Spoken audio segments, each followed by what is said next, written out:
Dear students, आज के इस वीडियो लेक्चर में मैं आप सभी के साथ क्लास 12 का इकोनॉमिक्स का इम्पॉर्टेंट क्वेश्चंस का लिस्ट शेयर करने वाली हूं। तो इसका एक्सप्लेनेशन स्टार्ट करने से पहले ये questions along with the answers आपके साथ शेयर करने से पहले मैं आप सभी से रिक्वेस्ट करूंगी कि अगर अभी तक आपने चैनल को सब्सक्राइब नहीं किया है तो जल्दी से चैनल को सब्सक्राइब कर बेल आइकन बटन को प्रेस कीजिए ताकि आपको लेटेस्ट वीडियो के नोटिफिकेशंस मिलते रहे। वीडियो को लाइक करना एंड शेयर करना नहीं भूलना है। डियर स्टूडेंट्स, इससे जो प्रीवियस लेक्चर मैंने लगाया था 12th क्लास के इकोनॉमिक्स का, उसमें मैंने सभी के साथ में इकोनॉमिक टर्म्स के इम्पॉर्टेंट क्वेश्चंस की list along with answer share की थी। अगर आपने वो वीडियो मिस कर दिया है तो इस वीडियो के डिस्क्रिप्शन में आपको उसकी लिंक मिल जाएगी, तो वो लेक्चर भी आप जरूर देखिएगा। मुझे गारंटी है कि आपको ये सारे क्वेश्चन से हेल्प होने वाली है। ये आंसर्स आपको थॉरली लर्न कर लेने हैं along with the text book reading. I always suggest text book reading होना बहुत ज़रूरी है। टेक्स्ट बुक रीडिंग होने से एरर होने के चांसेस बहुत लीस्ट हो जाते हैं, क्योंकि हम बार बार जब लेसन रीड करते हैं तो हमें ऑटोमेटिकली जो है वो आंसर्स में श्योरिटी आ जाती है कि यस, ये जो क्वेश्चन है इसका आंसर यही होना चाहिए। No need to refer any other textbook, any other reference book. Just keep reading textbook lessons along with the important key points and meaning समझ कर आपको रीड करना है। तो let's begin with the question number 2.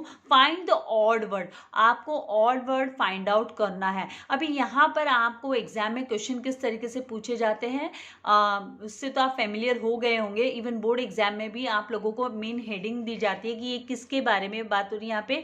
यहाँ पे जैसे question number 1 में एग्जाम्पल है, नॉन टैक्स रेवेन्यू कौन कौन से होते हैं। तो नॉन टैक्स रेवेन्यू जो गवर्नमेंट के होते हैं वो फीस होता है, पेनल्टी होती है, देन स्पेशल लेवी होता है। वेल्थ टैक्स जो होता है वो तो डायरेक्ट टैक्स के अंडर में आता है, तो टैक्स रेवेन्यू हुआ गवर्नमेंट का। तो आपको जो ऑड वन वर्ड है वो आपका वेल्थ टैक्स है। तो एग्जाम में आप इसको कैसे रिप्रेजेंट करेंगे, आप चाहे तो ये जो क्वेश्चन है एक ही लाइन में, आपको क्वेश्चन ज्यादा बड़ा नहीं है, आप ये क्वेश्चन लिख कर फिर बाद में आपका आंसर 1 वेल्थ टैक्स करके आप अपने आंसर की प्रेजेंटेशन दे सकते हैं। Then second question, revenue concepts, total revenue, average revenue, then total cost, marginal revenue. ये क्वेश्चन तो इतना इजी क्वेश्चन है, मतलब जहां पर आपको क्लियरली कॉस्ट के बारे में यहाँ पे आ गया। 3 जो टर्म्स यहाँ पे दिए है वो है टोटल रेवेन्यू, रेवेन्यू वाले टर्म्स है एवरेज रेवेन्यू, मार्जिनल रेवेन्यू। ये टोटल कॉस्ट है वो तो कॉस्ट के अंडर में आना चाहिए, कॉस्ट कॉन्सेप्ट के अंडर में आना चाहिए। तो मतलब यहाँ पे टोटल कॉस्ट जो है वो ऑड वन आउट है। आप ये वीडियो सुनते हुए अगर ये क्वेश्चंस की रिवीजन करोगे तो आप कभी भी आंसर्स को भूलने वाले नहीं हो, ये मेरी गारंटी है आप लोगों से। तो आप वीडियो को भी ध्यान से सुनिए, लास्ट तक सुनिए। यहाँ पे 15 इंपॉर्टेंट ऑड वर्ड आउट मैंने दिए जो आपको एबीटी में हेल्प करने वाले हैं, एज वेल एज आपको बोर्ड एग्जाम में भी अगर ये क्वेश्चन आ गया तो डेफिनेटली ये इसमें से कुछ ना कुछ आपको जरूर आने ही वाला है, क्योंकि इंपॉर्टेंट क्वेश्चन की लिस्ट है। Types of bank accounts, bank account कौन कौन से टाइप के, तो यहाँ पे आपको रीड करना है। Saving account, demat account, recurring account, current account. Saving account type of bank account है, recurring account is also type of bank account, current account is a type of bank account.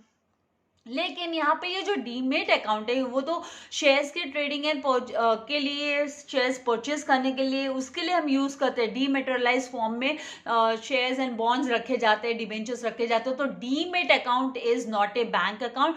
तो इसे आपको odd one कर लिखना है कि answer 3 demat account. Demat account, इस तरीके से आप अपने आंसर की प्रेजेंटेशन दे दोगे। Now fourth one, transfer payments. Transfer payments तो grants, wages, old age pensions, scholarships. तो ग्रांट्स जो है, लीव जो कंसेशन जो दिया जाता है, छूट दी जाती है, ओल्ड एज पेंशन हुआ, स्कॉलरशिप्स हुआ, ये ट्रांसफर पेमेंट्स हुए। गवर्नमेंट ये ट्रांसफर करती है without doing any services to the, giving any services to the government. Government का कोई काम किए बिना फ्री में ये जो है सर्विसेज रिसीव होती है। जो रिटायर्ड पर्सन होते हैं उनको पेंशन रिसीव होती है, वो काम नहीं कर रहे होते actively, they are not participating. Then scholarships and grants, तो ये तो ट्रांसफर पेमेंट में आता है। लेकिन वेजेस जो है, बंदा जब मेहनत करता है, काम करता है, अपना टाइम देता है, तब रिसीव होता है। तो यहाँ पे आपको वेजेस ऑड वन आउट में लिखना है। Then fifth one, assumptions of law of diminishing marginal utility. तो यहाँ पर DMU मतलब law of diminishing marginal utility, DMU stands for diminishing marginal utility. तो हमने सबने अजम्पशंस स्टडी किए हैं इसके, तो आपको पता है कि रैशनलिटी इसका अजम्पशन होता है, कॉन्स्टेंसी इसका अजम्पशन होता है, सब्जेक्टिविटी इसका अजम्पशन नहीं होता है, डिविजिबिलिटी इसका अजम्पशन होता है। तो यहाँ पर आपको सब्जेक्टिविटी जो है वो ऑड वन आउट कर कर लिखना है। आंसर 5 आपका subjectivity is the odd one. Then features of monopolistic competition, monopolistic competition के फीचर्स कौन से हैं? तो हमने स्टडी किया कि प्रोडक्ट डिफरेंशिएशन होता है मोनोपोलिस्टिक कंपटीशन में। Monopolistic competition is nothing but the combination of monopoly and oligopoly का कॉम्बिनेशन हो गया ये, राइट। तो यहाँ पर आपको सॉरी परफेक्ट कंपटीशन का कॉम्बिनेशन हो गया ये। तो यहाँ पे मोनोपोलिस्टिक कंपटीशन का जो फीचर है वो प्रोडक्ट डिफरेंशिएशन है। प्रोडक्ट्स एक जैसे होते हैं लेकिन एकदम क्लोज सब्सटीट्यूट्स नहीं होते हैं, वो एकदम से सब्सटीट्यूट नहीं कर सकते हम उनको। देन सेलिंग कॉस्ट उसका फीचर होता है, one of the feature. Homogeneous product जो है वो परफेक्ट कॉम्पिटिशन मार्केट में होता है, ये परफेक्ट कॉम्पिटिशन मार्केट में होता है का फीचर है। तो यहाँ पर होमोजेनियस प्रोडक्ट जो है वो एक जैसे लाइक सेम दिखने वाले, एकदम डिट्टो सेम दिखने वाले प्रोडक्ट्स जिसको आपको ऑड वर्ड आउट में लिखना है। Then types of simple index number, simple index number कितने टाइप के हैं? तो price index number, quantity index number and value index number comes under the simple index number. Where as Laspeyres index number जो है, Laspeyres index number ये तो weighted index number का type है, वेटेड इंडेक्स नंबर। तो यहाँ पर हमको लैस्पेयर इंडेक्स नंबर को ऑड वर्ड आउट कर कर लिखना है। आंसर में हम लिखेंगे लैस्पेयर इंडेक्स नंबर। ये बोर्ड में आया हुआ क्वेश्चन है, ये question even assumptions of law of diminishing marginal utility board में पूछा हुआ क्वेश्चन है।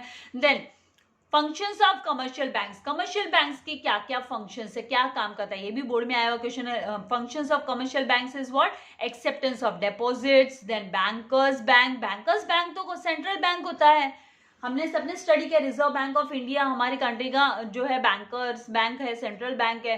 Credit creation is the function of commercial bank and providing loans and advances is the function of commercial bank। तो आपको odd one out में bankers bank लिखना है, because bankers bank जो है वो फंक्शन नहीं है कमर्शियल बैंक का, it is the central bank.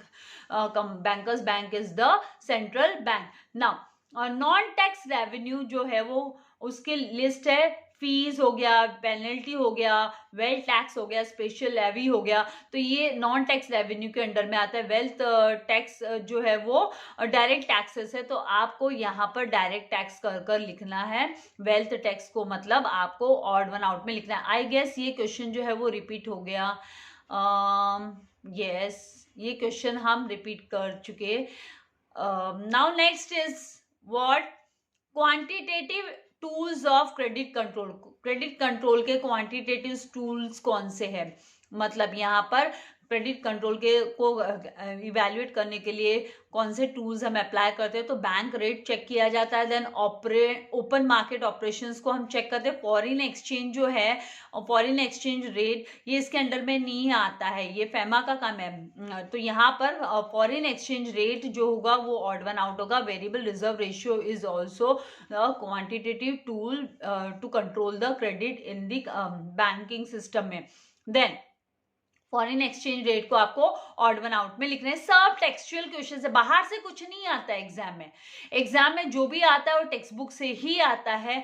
बस आपको क्या करना है, लेसन्स के साथ थरो रहना है और आपको मिक्स नहीं करने हैं आंसर्स, फीचर्स को मिक्स नहीं करना है, टाइप्स को मिक्स नहीं करना है। वहां पर आप की मास्टरी होनी चाहिए, फिर आपको कोई भी अच्छे मार्क्स स्कोर करने से नहीं रोक सकता। ऑब्जेक्टिव्स में तो डेफिनेटली आप फुल मार्क्स स्कोर कर सकते हैं। Then scope of micro economics, micro economics की स्कोप कौन कौन से? तो थियोरी ऑफ प्रोडक्ट प्राइसिंग हमने स्टडी किया, थियोरी ऑफ फैक्टर प्राइसिंग हमने स्टडी किया। माइक्रो इकोनॉमिक्स के स्कोप के अंडर में theory of economic welfare study किया। ये जो theory of economic growth and development यहाँ पर दिया है, theory of economic growth and development, ये तो मैक्रो इकोनॉमिक्स का स्कोप है, तो आपको इसे ऑड वन आउट में लिखना है। Theory of economic growth and development is the odd one out.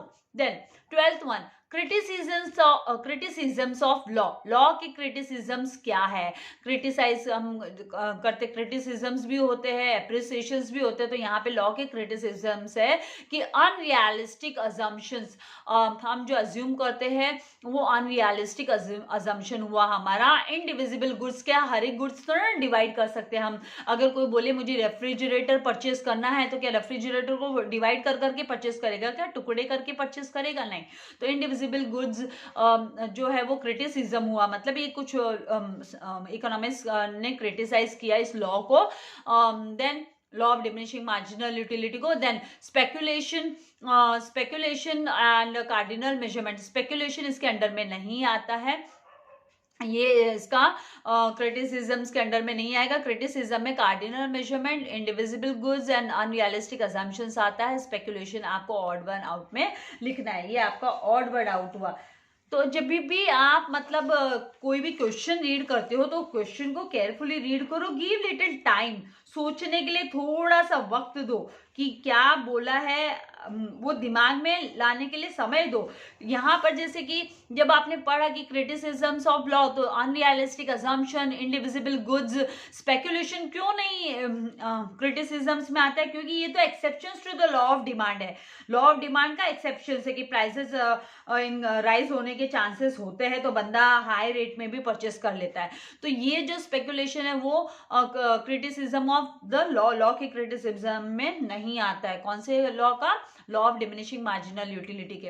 Then 13th one is the selling cost. Selling cost ये जो मोनोपोलिस्टिक कंपटीशन का फीचर है, वन ऑफ द फीचर जो मोनोपोलिस्टिक कंपटीशन में आता है, सेलिंग कॉस्ट। ठीक है, तो यहाँ पर सेलिंग कॉस्ट जो है उसमें फ्री गिफ्ट्स, एडवर्टीजमेंट्स हुआ, होर्डिंग्स हुआ, विंडो डिस्प्ले हुआ, ये सब इसके अंडर में आते हैं, ये सब इसके अंडर में आते हैं। लेकिन यहाँ पर ये जो पेटेंट्स दिया है, पेटेंट्स ये सेलिंग कॉस्ट के अंडर में नहीं आता है। तो पेटेंट्स को जो है आपको ऑड वन आउट में लिखना है, क्योंकि सेलिंग कॉस्ट मतलब मोनोपोलिस्टिक कंपटीशन का ये फीचर है, one of the feature of monopolistic competition, जो कि जिसमें हम खर्चा करते हैं क्रिएट करने के लिए मोर डिमांड, प्रोडक्ट्स की डिमांड को और इंक्रीज करने के लिए मार्केट में ये खर्चे किए जाते हैं, स्पेंड किया जाता है पैसा, फ्री डिस्ट्रीब्यूशन किया जाता है। जैसे आप डीमार्ट मॉल वगैरह जाते हैं तो कभी कभी कोई नया प्रोडक्ट आ रहा होता है, स्पेशली ईटेबल आइटम्स में, तो वो आपको टेस्ट करने के लिए देते हैं, तो फ्री में आपको कुछ गिफ्ट पकड़ा दिया, होर्डिंग्स हो गए, विंडो डिस्प्ले हो गए। आप कहाँ शोरूम के बाहर से जा रहे हो तो विंडो में आपको अलग अलग, जैसे आप ड्रेसेस या टॉयज है वो अच्छे से डिस्प्ले हो रहे हैं तो बच्चों को अट्रैक्ट करते हैं, साड़ीज है तो वुमेन को अट्रैक्ट करते हैं, तो ये सारे जो है वो सेलिंग कॉस्ट के अंडर में आते हैं। लेकिन पेटेंट्स जो है ये तो गवर्नमेंट फॉर्मेलिटी हुई, तो ये इसके अंडर में नहीं आता है, तो आपको इसको ऑड वन आउट में पेटेंट्स लिख लेना है। देन यहाँ पर ये आपका 13th क्वेश्चन का आंसर है। यहाँ पे देखो क्वेश्चन लिखने में मेरा भी एरर हो, आंसर लिखने, नंबर लिखने में एरर हुआ है, तो आपको 13 करके लिखना answer 13 patents. Then classification of public expenditure, public expenditure का क्लासिफिकेशन, रेवेन्यू एक्सपेंडिचर जो है वो पब्लिक एक्सपेंडिचर में आता है, कैपिटल एक्सपेंडिचर पब्लिक एक्सपेंडिचर में आता है।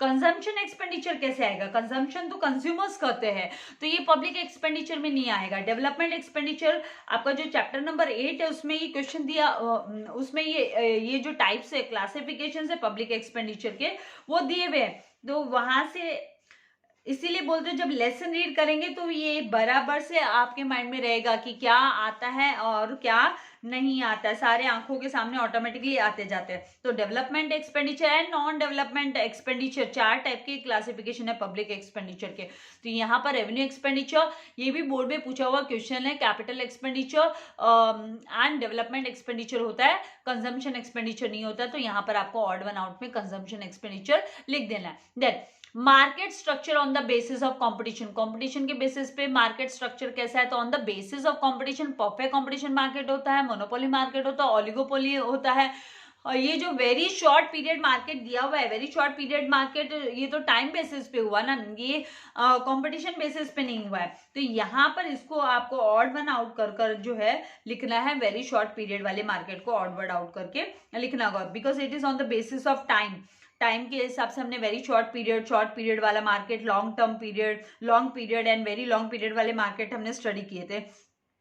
प्लेस के हिसाब से लोकल, नेशनल, इंटरनेशनल। तो ये जो क्लासिफिकेशन है इसका इतना अच्छा सा मैपिंग दिया हुआ है टेक्स्ट बुक में। आप वो मैपिंग खोल के इनको एक बार गो थ्रू कर लोगे तो कभी भी मान लो एग्जाम में ये ऑड वन आउट में आ गया तो आप इजीली इनकी लिस्ट जो है वो आप पहचान सकोगे कि क्या क्या किसके अंडर में आता है। कॉन्सेप्ट्स आपके जो है वो क्लियर रहने चाहिए। तो यहाँ पर मैंने 15 जो ऑड वन आउट है आप लोगों के साथ शेयर किए, जो आपको एबीटी एज वेल एज आपके फाइनल बोर्ड में एंड प्री बोर्ड एग्जाम्स में हेल्प करेगा। वीडियो को लाइक करना एंड शेयर करना नहीं भूलना है। कमेंट करके बताना है कि आपको समझ में आ रहा है क्या, how are you feeling after listening this video, कैसा लगता है आपको, क्या कॉन्फिडेंस आता है क्या, 15 क्वेश्चंस आपने किए वो उससे आपको याद हो गए हैं, आपके माइंड में सेट हो गए हैं। तो ये आपको कमेंट करके जरूर बताना है। Thank you very much. God bless you all dear students.